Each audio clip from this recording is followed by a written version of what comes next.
Primetime news this evening. Frantic search on for St. Andrew boy who went missing during flood rains. Supreme Court proceedings halted after lightning sparks fire. And JUTC buses return, but things are not back to normal as yet.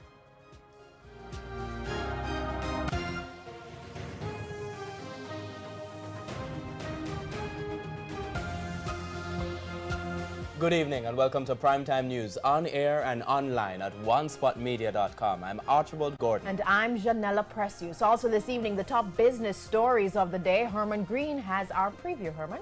Thanks, Janella. The private sector organization of Jamaica, PSOJ, now has a new president. We'll tell you all about the organization's new executive, along with several other business stories later in the business day. All right, thank you, Herman and Jermaine Brown. Closer and closer to Thank Doha. you, Archie. Well, you know, the World Championships is coming in. Yes. And Stephen Francis has weighed in on Brianna Williams' anti-doping case. And guess what? He doesn't like her MVP treatment by the J3As.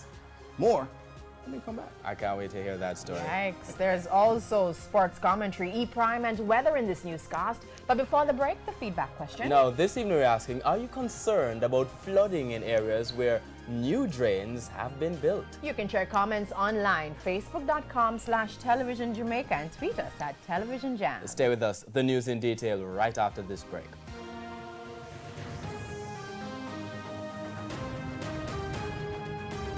Primetime News.